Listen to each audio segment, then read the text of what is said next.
Sa ulo ng mga balita, Leyte hanga sa pangasiwa ng Kapitolyo sa quarry operation sa Pangasinan. GRIS PH na inaasahang malaking tulong sa pagharap sa mga sakuna sa Pangasinan, ipinakilala. Mga paraan para makaiwas sa mga sakit na dulot ng napakainit na panahon, alamin. Kampanya kontra rabies, mas pinaigting ng pamahalaang panlalawigan. Manawag United Football Club, kampiyon sa Pangasinan Football Association Under-19 Boys Club Assessment Tournament 2024. Mga nasunugan sa District 5, inalalayan ng Kapitolyo at First Spouses League of Pangasinan.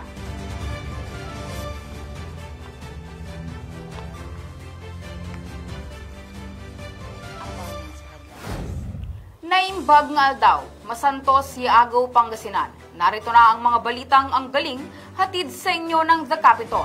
Ako si Christine Flores, ang inyong tagapagbalita. Bumisita ang Provincial Sand and Gravel Task Force ng Leyte sa Pangasinan. Ang misyon, pag-aralan ang best practices ng lalawigan sa pamamahala ng quarry operations. Ang buong detalye sa report. Espesyal na bisita ng Kapitolyo noong February 26 hanggang February 27 ang Provincial Sand and Gravel Task Force o PSAG-TF ng Leyte. Mainit silang tinanggap ni Governor Ramon Gico III sa pamamagitan ni Provincial Administrator Milicio Pataga II.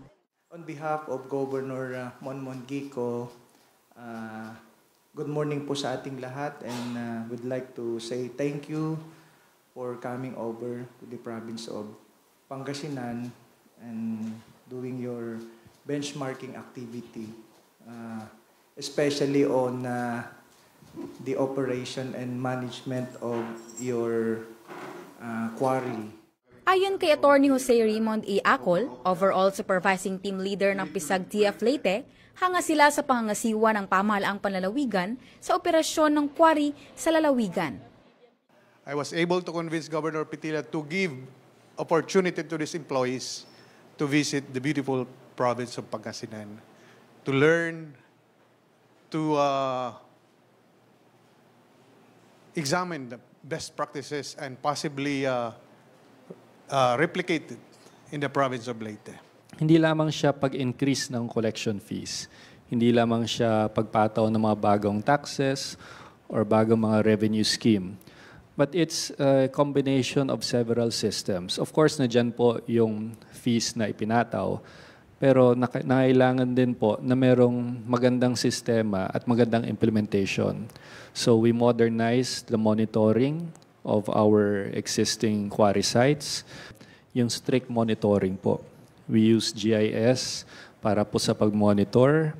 Real-time po ang mga inspectors po namin. Meron pong system sa PG Enro. I don't know kung pinakita mo na.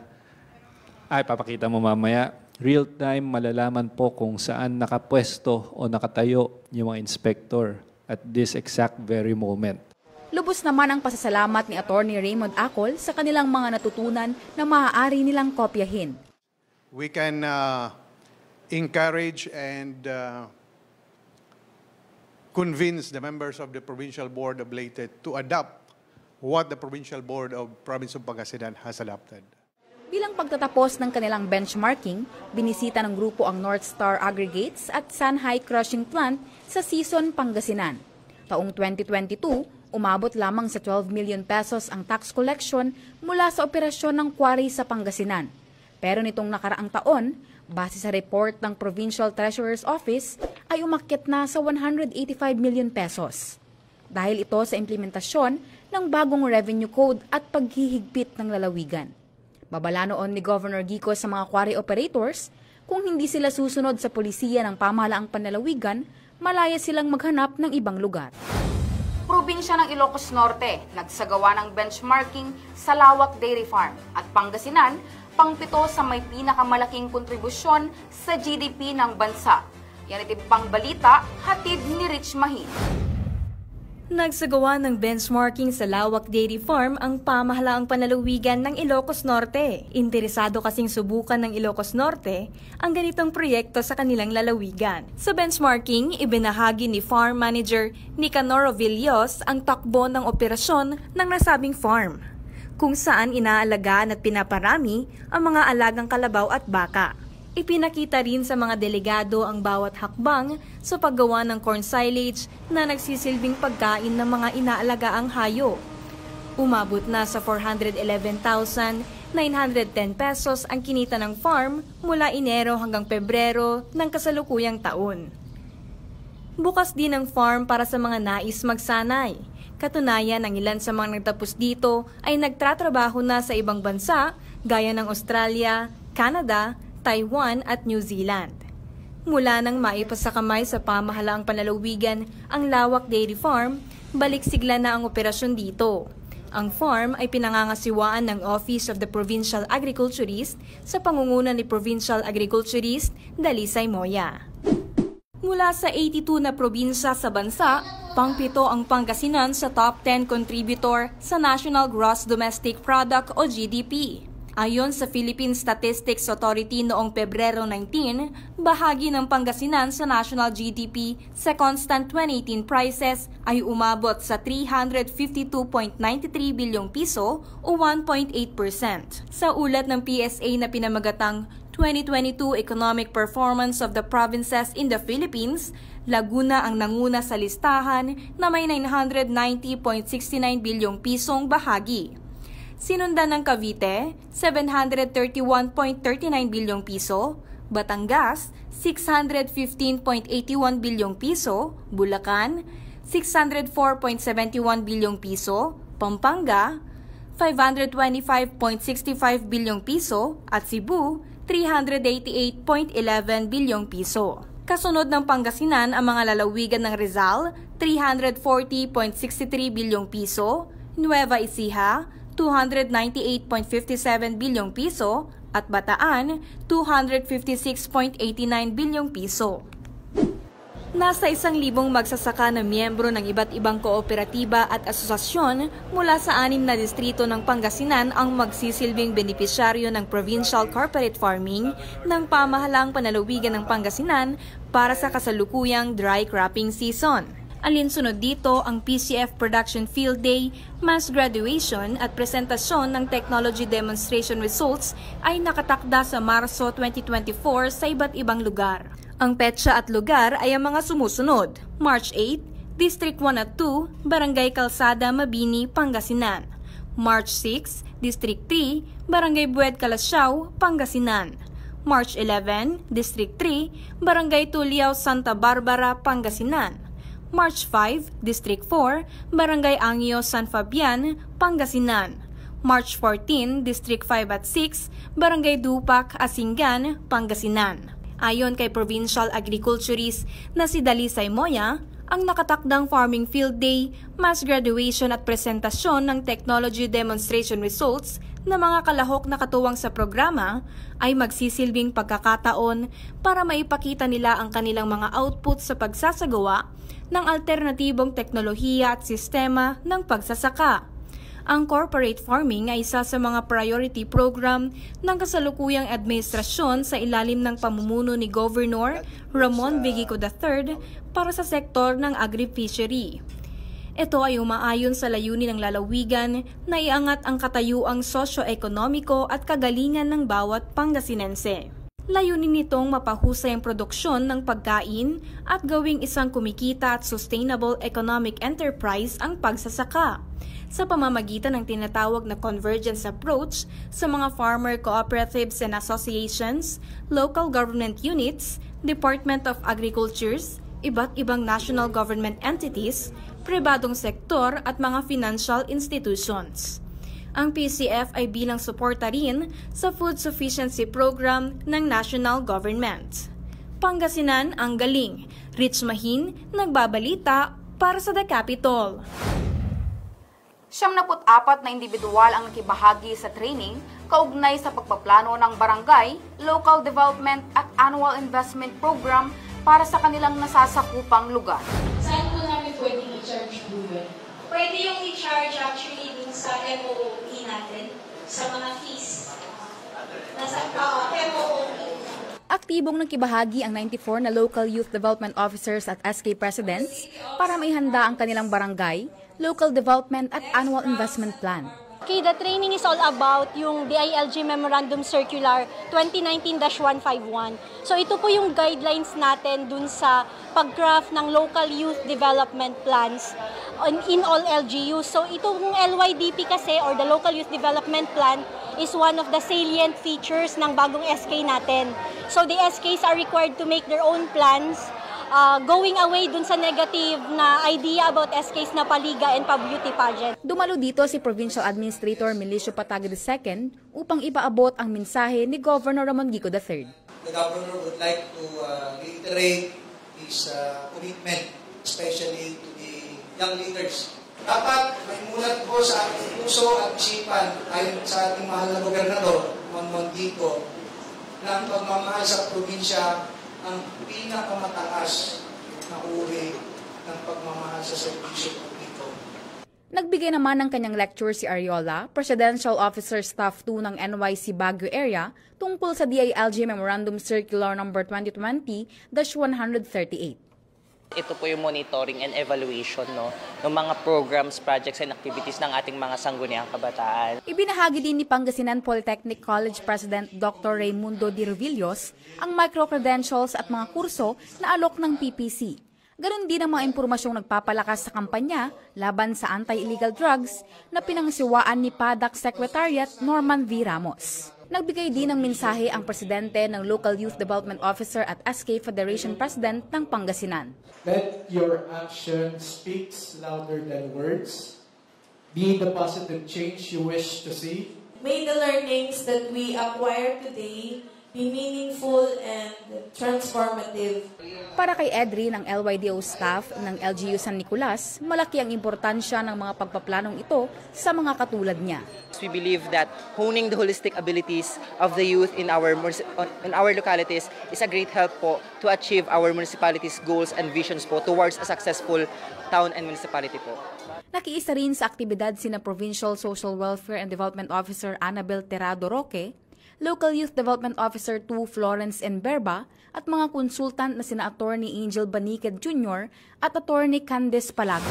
Para maalalayan sa kanilang asam na pagbabagong buhay, handog ng Kapitolyo ang basic skills training at financial assistance para sa mga persons deprived of liberty ng Pangasinan Provincial Jail. Magbabalita, Rich Mahin. Lubos ang pasasalamat ng isang PDL o persons deprived of liberty. Mula po sa pamunuan po ng aming itinuturing na ama ng Provincial Jail na si Colonel Dalisay po. Sir, maraming pong salamat sa walang sawang paghuhubog po sa aming pagbabago.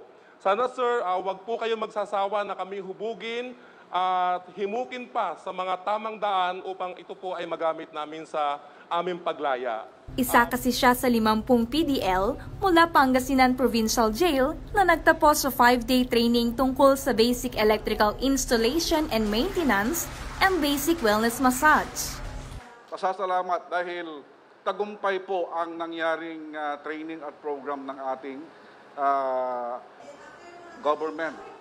In this process, nakikita ko po na kayo po ay masaya dahil kahit papaano ay nakapagbigay kami ng magandang program sa inyo. Alright, so ito pong ating basic electrical installation and maintenance and basic wellness massage training po ay bahagi po ng aming employability enhancement program po na naglalayong makapagbigay ng libre at dekalidad na training na nag-enhance po ng employability, productivity at competitiveness po ng ating labor force. Ito para ito ay makapagbagong buhay po yung ating mga inmates kasi nabanggit naman po ng ating Pangasinan Provincial Jail Chief na ang mga ito ay hindi pa naman po guilty. So nililitis pa lang po yung kanilang kaso. So why not bigyan natin sila ng chance na makapagbagong buhay na pagkalabas po nila ng kulungan ay meron po silang pagkakakitaan.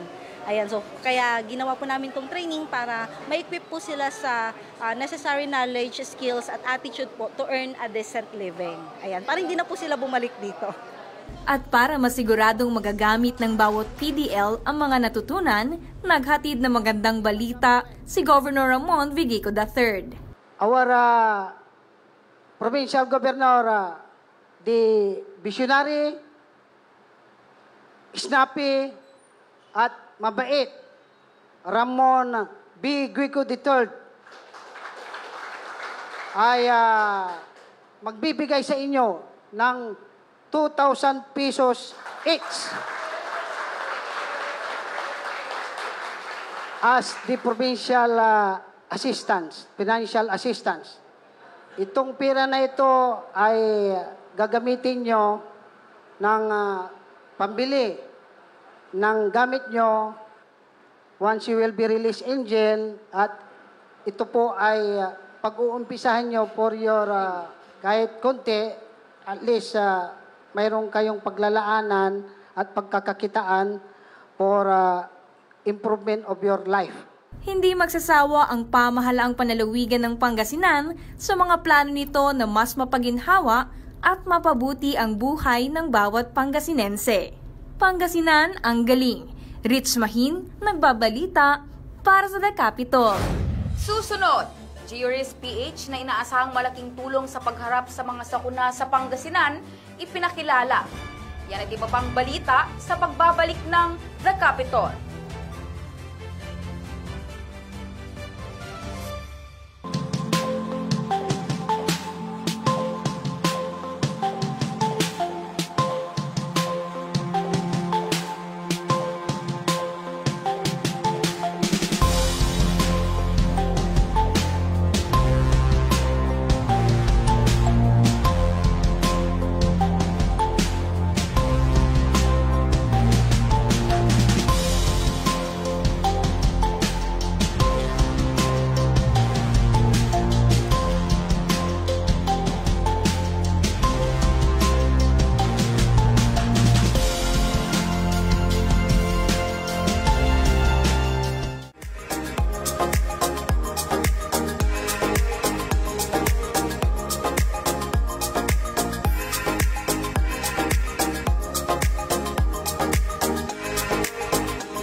Sakit na dulot ng napakainit na panahon. Kung paano makaiwas sa mga ito, alamin natin sa kwento ni Terry Aquino.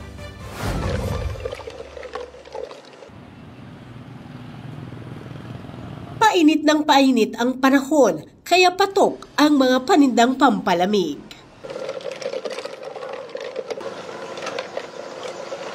Paalala ng mga eksperto, mag-ingat sa mga sakit na bunsod ng mainit na panahon. Ang most common po natin na nakikita, yung heat stroke. Ito po yung napakainit na panahon. Pag-uumpisa po ito ng 10 a.m. hanggang 3 p.m. Kasi po, ang isa sa mga dahilan, pag kayo nagka-heat stroke, pwede yung ma-trigger po yan ng mga stroke po sa pasyente, tataas ang blood pressure, at matindi yung kondisyon na pwedeng mangyari sa ating pasyente. Payo ng doktor, bukod sa iwasang mabilad sa araw, uminom ng sapat na tubig ang kailangan para makaiwas sa dehydration, lalo na ang mga may maintenance o may iniinom na gamot. Ang pinakamadali hong kapitan dyan, lalo-lalo na yung mga elderly ho natin, mga matatanda.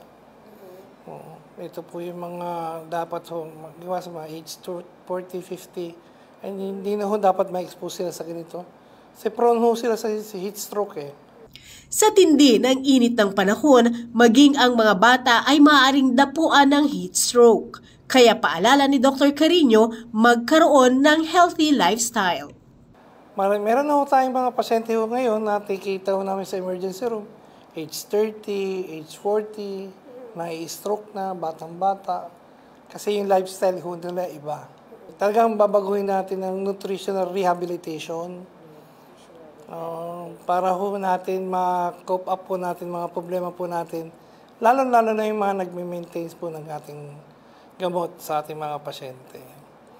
Bukod sa mga paalalang ito, payo rin ni Dr. Carino, pinakadapat iwasan ang matinding stress. Mahalagaan niya ang magkaroon ng stress reliever sa isang linggo, lalo ang mga sobrang nakatutok sa trabaho. Mahalaga ring magkaroon ng sapat na panahon kasama ang pamilya. Pangasinan ang galing, Terry Aquino nagbabalita para sa The Capitol. Kasabay ng selebrasyon ng Rabies Awareness Month, umarangkada ang serbisyong ang galing para sa mga alagang aso at pusa sa lalawigan ng Pangasinan. Narito ang buong detalye. Puspusan ang kampanya ng pamahalaang panlalawigan kontra rabies. Sa inilunsad na Information Education Campaign, aktibong nakiluhok sa diskusyon tungkol sa rabies ang mga grade 5 students ng Central School Lingayen na pinangunahan ng Provincial Veterinary Office. Ang aking pong natutunan ngayon ay ang pag-aalaga sa aso at pag-iingat sa rabies at kung paano po maiwasan ito. Ang programa ay bahagi ng selebrasyon ng Rabies Awareness Month. Ito'y nakita namin for them to ma-increase yung level of awareness. Ano nga ba itong rabies? Na dapat malaman nila na ito ay nakakamatay. Pero can be preventable. We can prevent this in the form of ito nga information campaign drive na ginagawa natin. At pangalawa, maprotektahan din yung mga alaga nating aso laban sa rabies. Huwag katamaran or pag mag-aalaga ka ng aso, kailangan be responsible ka na. Pa-injikan yung aso mo ng sa mga ganito, mga therapist, para na rin sa safety mo, hindi lang dun sa sayo, pati yung sa aso mo kasi syempre yung aso mo, mahal mo rin yung aso mo, di ba? Nagkaroon din ng libreng pagbabakuna at bitamina para sa mga alagang aso at pusa sa Barangay Manibok sa Lingayen. Naisip namin na maihatid hanggang doon sa pinakaduludulong lugar, barangay, yung medical de serbisyo para sa mga lagang pusa at aso para mabigyan ng protection laban sa rabies at the same time for a healthy community towards yung goal natin na rabies-free Pangasinan in the future. Ang rabies ay sakit na nakukuha sa kagat ng mga alagang hayop tulad ng aso at pusa. Base sa tala ng Regional Animal Disease Diagnostic Laboratory, nagkaroon ng 73 canine rabies cases noong 2023. Target itong mapababa ngayong taon, kaya't dadalhin ang anti-rabies campaign sa iba't ibang bahagi ng Pangasinan. Inaasahang malaking tulong sa pagharap, pagresponde at pagtugon sa mga sakuna ang GeoRisk-PH na ipinakilala sa Pangasinan kamakailan. Magbabalita, Rich Mahin. Isang makabagong teknolohiya na magpapalakas at magpapabilis sa operasyon ng bawat disaster risk reduction and management teams ng Pangasinan ang ipinakilala. Ito ang Geospatial Information Management and Analysis Project for Hazard and Risk Assessment in the Philippines o mas kilala bilang GeoRisk-PH. The GeoRisk Philippines Initiative develop platforms na pinoprovide namin sa mga local government units para ma-build nila yung exposure database nila. May iba't ibang platform ito, katulad na lamang ng GeoMapper PH, Hazard Hunter PH, GeoAnalytics PH, at iba pang services. We are teaching them how to use yung GeoMapper PH. Ito yung online web application para ma-develop nila yung exposure database nila to collect critical facilities, building footprints. We also teach them how to use the other platforms such as Hazard Hunter PH and GeoAnalytics PH para makagawa sila ng hazard and risk assessment. So all of this, once used together, kaya nila ngayon mag-develop ng mga documentation, assessment report na magagamit nila sa planning para makapag-mitigate sila sa mga disaster. Malaking bagay ito para sa Disaster Preparedness Plan ng Alaminos City Disaster Risk Reduction and Management Office. Through the use of this mga geo-risk app in disaster sa DRRM, mas mapapadali or mas ma-identify natin ng mabilis yung mga vulnerable areas or mga sectors sa ating lugar. In terms of planning, mas madali nating makakapagplano kasi nasa iisang app na lahat ng mga data na kailangan natin. Para naman sa Basista Municipal Disaster Risk Reduction and Management Office, mas mapapahusay ng GeoRisk PH ang kanilang trabaho. Meron kang appropriate, tama na maps, generally, you will make good decisions. We would like to thank your office, at the same time, the provincial government for gathering us all here together to learn or to gain more expertise for DRRMOs like me and MPDCs to be better equipped with our jobs. Ang 48 city at municipal disaster risk reduction and management offices sa Pangasinan ang magiging katuwang ng pamahalaang panlalawigan para sa paghahanda laban sa mga geological disasters gaya na lamang ng lindol. Kaya naman nag-organisa ang pamahalaang panlalawigan ng Pangasinan sa pamamagitan ng PDRRMO ng 3-day capacity building na focus sa GeoRisk PH training course. Ito ay to capacitate our 44 municipalities and 4 cities dito sa ating probinsya in terms of preparing sa mga natural hazards. Most specifically ay yung geological hazard natin. Ito yung mga paglindol na dapat makapacity nga natin sila upang ito ay mapaghandaan dahil lalo ngayon mayroon tayong mga active fault lines dito sa probinsya ng Pangasinan. These tools empower us to predict potential disaster areas, to plan more effective responses, and to allocate limited resources more efficiently.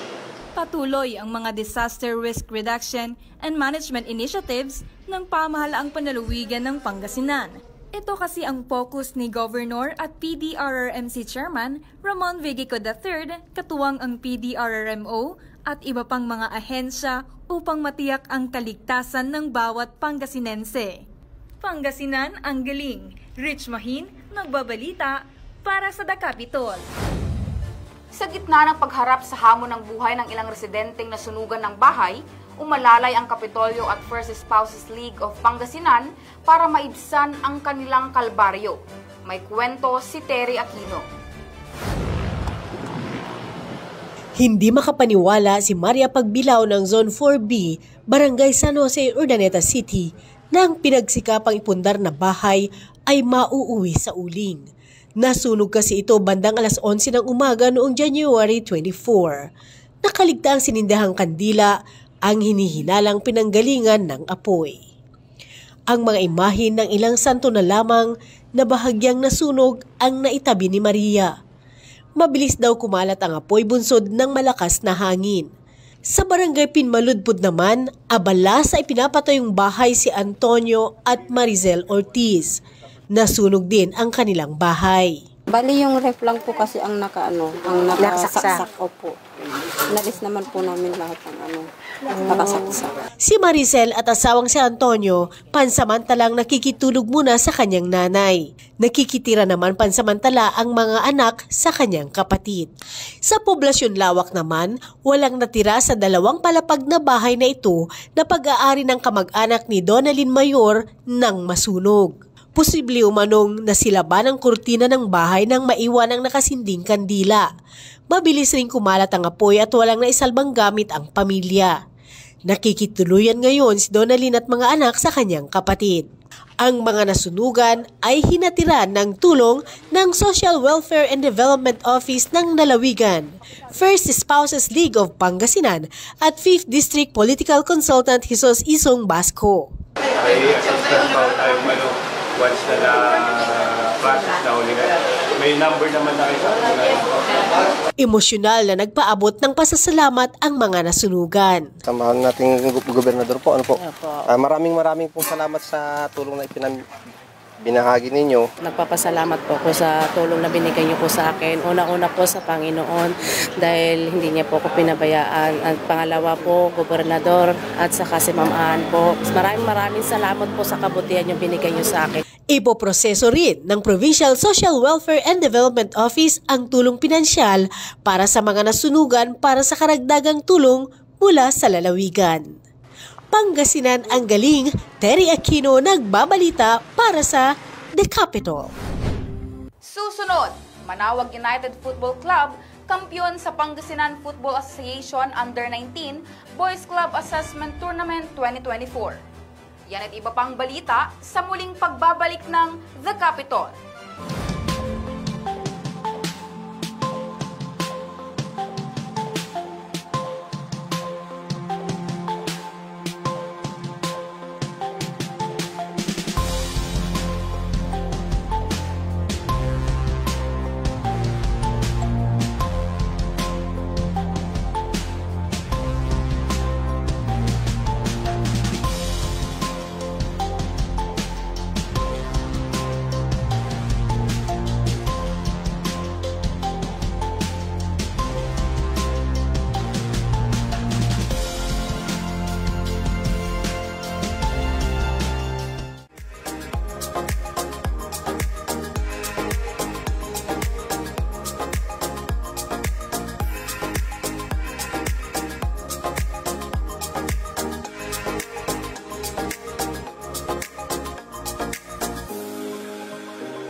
Kasado na ang second Pangasinan IT Challenge.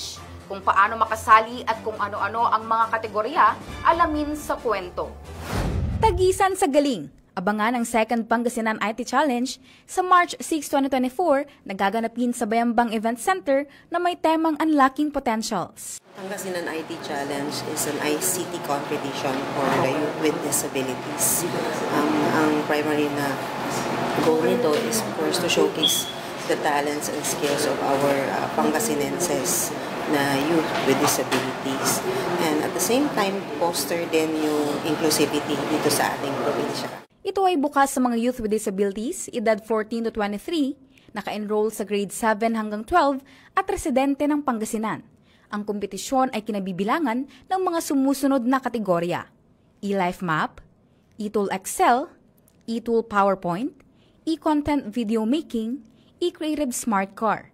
Ang mga mananalo ay makakatanggap ng cash prize, medal, certificate at may pagkakataong sasabak sa Global IT Challenge sa ibang bansa. So last year, we had our very first Pangasinan IT Challenge, and fortunately, we were able to send 2 youth with disabilities, no? Part po sila ng Philippine delegation doon po sa Global IT Challenge for Youth with Disabilities, which was held in Abu Dhabi. Kampiyon ang Manawag United Football Club sa katatapos na Pangasinan Football Association Under-19 Boys Club Assessment Tournament 2024. Ang sikreto ng kanilang tagumpay, hatid sa kwentong ang galing ni Rich Mahid. Dibdibang training ang puhunan ng Manaoag United Football Club sa kanilang pagsabak sa Pangasinan Football Association Under-19 Boys Club Assessment Tournament 2024. Hard work and bigay respeto na rin po sa mga kalaro. Tapos, more in training po kasi kami, kaya yun po, hard work po ang ginagawa namin natin. Napansin ko lang po is mas lamang po kami sa endurance, sa stamina po ng bawat players. Kasi kalakasan po nila yung paglakas po ng endurance sila hindi sa mga body condition nila. Ang Manaoag United Football Club ang kampiyon sa katatapos lang na province-wide Pangasinan Football Association Under-19 Boys Club Assessment Tournament 2024. 8 teams ang sumabak sa nasabing torneo. Ginanap ito sa University of Eastern Pangasinan sa Binalonan, Pangasinan. Suportado naman ito ng LGU Binalonan na pinangungunahan ni Mayor Ramon Ronald Vigico IV.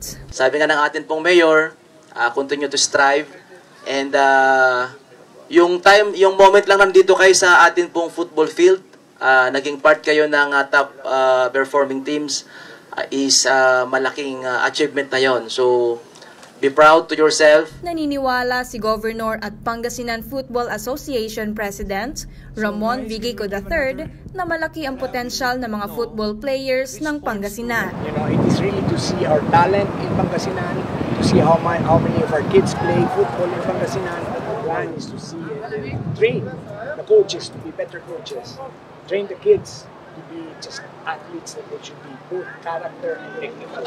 Ang purpose ng ating tournament ngayon ay para makapag-select tayo ng magre-represent ng Pangasinan para sa U19 PFF tournament. Manggagaling dito ang karamihan sa mga players na yan. We have a better future, we see a better future for these kids because of our leaders. Hindi araw-araw may nag-iisip para sa atin, para sa inyong kapakanan. Maraming salamat, pasalamatan natin ang ating governor, ang president ng ating Pangasinan Football Association. Palakpakan natin. Pangasinan ang galing. Rich Mahin, nagbabalita para sa The Capitol. At iyan, ang mga balitang ang galing hatid sa inyo ng The Capitol. Maraming salamat sa inyong walang sawang pagsubaybay. Sa ngalan ng buong pwersa ng Pangasinan Information and Media Relations Office at Provincial Government of Pangasinan. Ako si Christine Flores. Masantos Siago. Pangasinan, ang galing.